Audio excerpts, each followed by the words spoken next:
สูงค่ะมันได้ก็เข้ามาย่ากันค่ะกลางค่ำเลยค่ะเนาะมันได้แต่มาเฮ็ดเมนูส้มตำเลยค่ะนะคะมันได้มาบุกครัวธรรมชาติเลยค่ะเนาะมาค่ะมีอย่างพองเลยค่ะเนาะนะคะอันอ่างปัดแรกคือฟองหวานนะคะเนาะฟองหวานใส่ลงกะค่ะส้มตำไทยเนี่ยค่ะส้มตำไทยอันที่สองนะคะเนาะหมักพริกเทียงค่ะหมักพริกเทียงนะคะใส่ลงค่ะกำเจือค่ะเนาะเพราะเผ็ดก็หมักเผ็ดก็ใส่น้ำเพราะหมักเผ็ดก็ใส่เอนะคะเผ็ดใส่เผ็ดอีกใส่ลงกะย่าวนะคะตอนนี้ถ้ามาบุกขั้วบานนอกนะคะแล้วก็ตำหมักพริกค่ะอันเราเข้าตำเลยนะคะก็จะมาตุ้ยเครื่องมันนะคะเครื่องยอดค่ะวิลิกุดิมีเครื่องที่เตรียมไว้ไหนคะเนาะดิมีหมักเครือค่ะหมักเครือความเลยค่ะเนาะมีโถยาวค่ะยาวก็มีหมักแดงค่ะหมักแดงก็หมักเครือส้มค่ะก็หมักพริกแหลมแค่สีหางยีมันเลยค่ะเนาะแล้วก็หมักพาค่ะหมักนาวเนี่ยค่ะเนาะแล้วก็ค่ะเดมี่เนี่ยค่ะขนมเซียนเนี่ยค่ะเนาะขนมเซียนกับมันเนี่ยค่ะยาวก็มีหมักแก้งจีเนี่ยค่ะเนาะในข้าวค่ะก็ตำมาละเอียดทองก็ละเอียดทองนอกหวานทองเลยค่ะเนาะ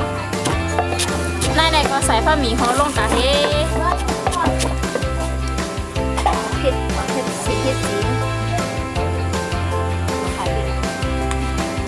มาเพี้ยเทศสีสันเลยค่ะเนาะมาเพี้ยสีแล้วมาเพี้ยอันนี้มาเพี้ยค่ะ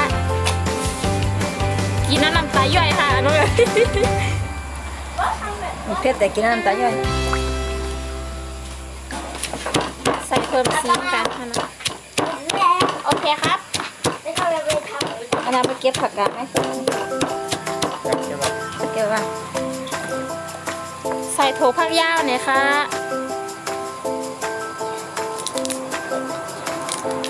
ถั่วยาวใ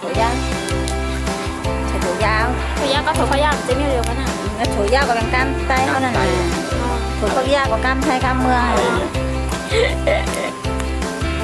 ใส่โถยาวนะคะเอาเก็บไว้โถยาวในกำเกียร์ค่ะใส่เซงซีค่ะเกียร์นะคะแล้วก็ตำอันนั้นตำหวานแท้ๆเนี่ยค่ะเนาะตำบอกลูกลิบลูกลาค่ะทูดีทูทาขนมบอกเลี้ยงมันไทยของเลยค่ะมัวมือตุ๊กตำอยู่เนี่ยนอกเอามาซ้ำพอมาสู้ดิใจนะน้ำตาลปี๊บค่ะใส่น้ำตาลปี๊บค่ะมือตีดื้อใส่เลยนะคะมาสร้างพ่อฮะแน่เนี่ยค่ะน้องมาสร้างพ่อแล้วนะกับตีคือน้องมากับปอกนะคะแล้วเขาน้องกับปอกอ่ะนะคะปลาไปกับคนแล้วก็ใส่เกลือก็หอยเกลือหวานน้ำตาลปี๊บน้ำทานเนี่ยน้ำทานนี่ค่ะแต่มากกว่าน้ำทานแตกนะในใส่น้ำทานเนี่ยค่ะเนาะน้ำทานในป้อก้นหมักหวานก็ใส่น้ำมินค่ะป้องก็หมักหวานก็ใส่น้ำหมักหวานหมักเข้มข้นค่ะเนาะน่าจะหมักแบบจัดจ้านจอมมาไม่เป็นไรเนี่ยโค้ยเขาแปลว่าเหมือนกันนะโคบันนอกขั้วบันนอกก็เห็นไหนคะคือมันทางดีมันขั้วก้นวิ่งก้นในวิ่งของมันเหมือนค่ะมันเห็นไหนคะจอมมาโรยใส่น้ำปลานะคะน้ำปลานะคะเฮ็ดขายก็เลยค่ะเฮ็ดกินก็วานน่ะเนี่ยค่ะเนาะนั่งเซ็งไปแล้วแต่นั่งเสร็จ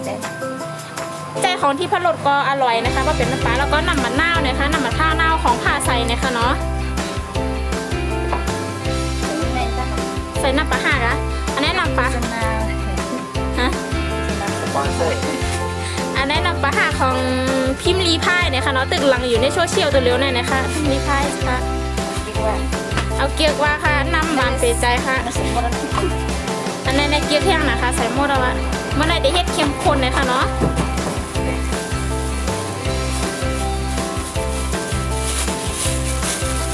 นะคะสีน่ากินเด็ดเลยค่ะใส่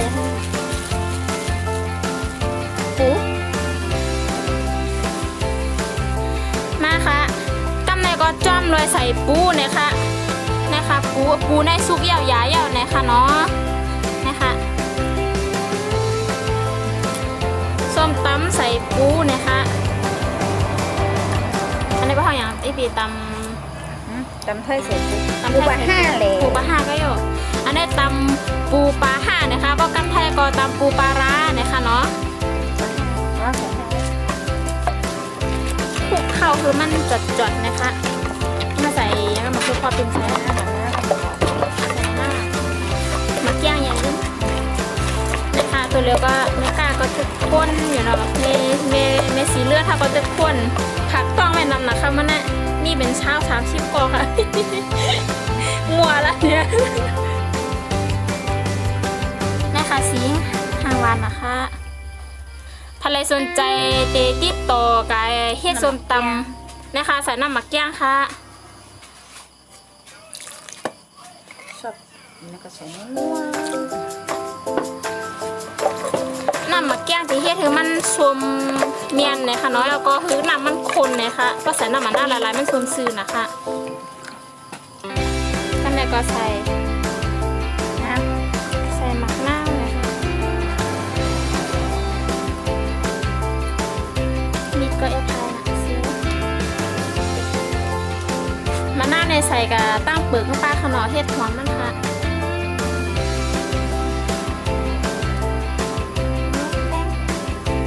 ผลจะตกแน่ตกแน่หนู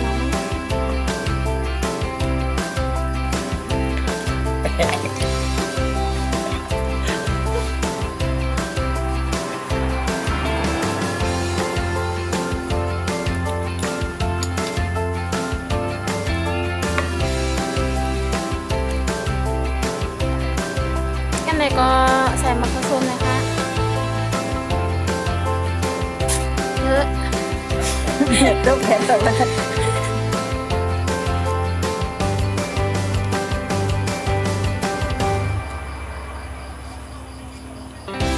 ในครัวเฮาเฮ็ดบ้านนะคะใครเลยสนใจติดต่องานเฮ็ดเลี้ยงลงทานก็ติดต่อสอบถามเข้ามาเลยค่ะ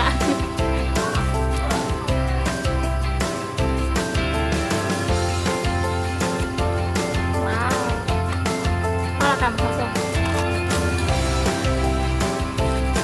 กันเลยก็ใส่มะเขือควักนะคะเครื่องน้ำเคี่ยนหวานนะคะก็ต้องเอาปีตำให้ทันนะคนไหนได้ไหนใส่มะเขือควักน้องลองเอาเส้นใส่ในถาดมาเนาะอันไหนก็ได้ดิ้งขึ้นมานี่อย่างอันแบบนี้ว่านั่นก็หนำนั่นควันผักบุ้งอ่ะ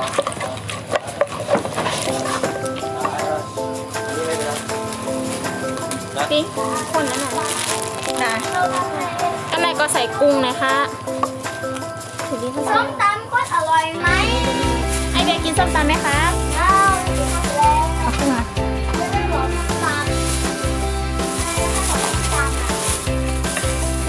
ส้มตำมาเผาแล้วค่ะมาเผาไอเบียบรรยายที่ต่อไปใส่กุ้งนะคะไหนเอาดูสิกุ้งไม่แก่อยู่นั่นเนี่ยหอมไหมล้างมือด่วนเหมือนเจอไอ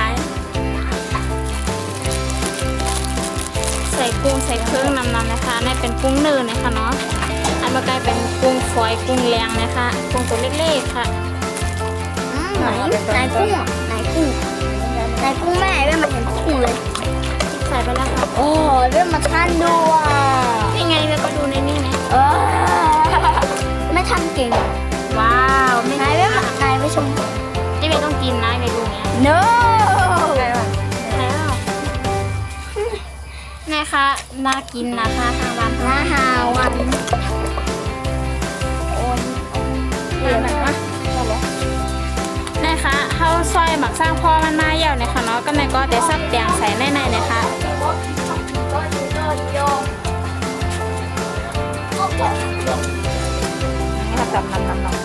อันนี้ข้าวตำน้ำตำจะตำกัมโพค่ะเนาะข้าวตำตาก้นกินน้ำคาหมอกนะคะพวกกอคนกันเนี่ยค่ะเนาะ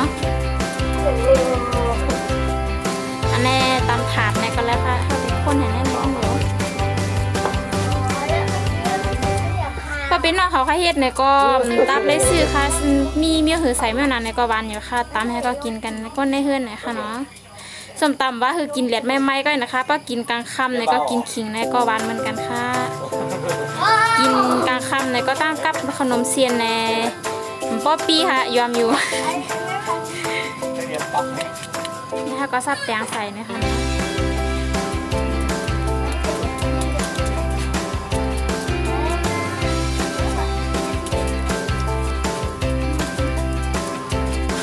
เซียนก็ใครซับก็เลยนะคะเนาะใครขุดก็เลยนะคะ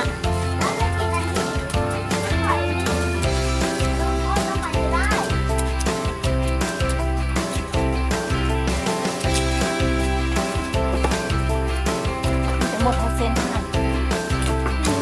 50 บาทไข่ น่าจะหมดเส้น เมื่อไรยากเอาแต่มาคงไม่แน่ละ โตมาแล้วเนาะ น่าคงไม่แน่ เป็นไรกัน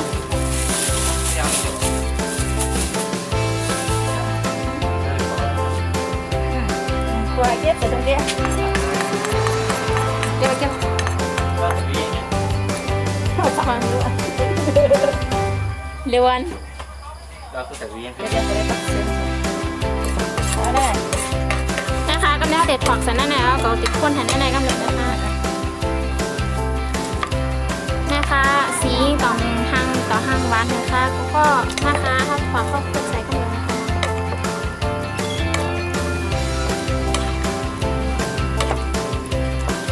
สอดด้วยออกเลย หลังหลังเลย เส้นคุกของมัน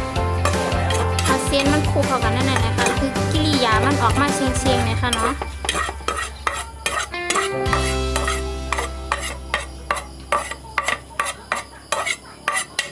น้องมาเอา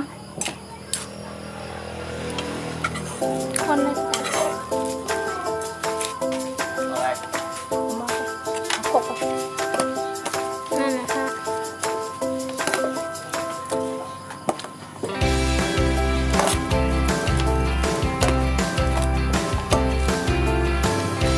คนคือมันเข้ากันนะคะเนาะก็ถ้าแต่อาทิตย์เทียบขายในบางต่างก็มีค่ะเนาะมันล่ำราคาวันในถุงถูกแต่ก็เฮ็ดกันนั้นเฮ็ดในฐานเฮ็ดเลี้ยงก้นนำผู้ลงทานเขางานกูซื้อก็ลองไหนก็เฮ็ดที่ไหนก็ติดตามเครื่องมันนำที่มันก็คนรอกันที่ไหนก็ใจตามคำคมนะคะเนาะนี่ค่ะจำเตยาวๆค่ะเต็มชิ้นอย่างนะคะเนาะ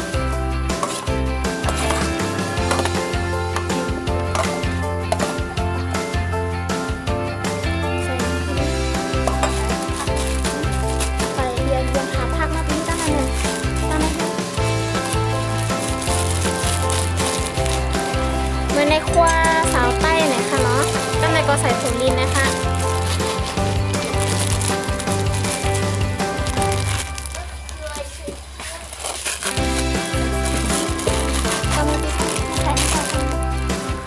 แน่ก็ใส่ถั่วลิน ก็เลยตำหัว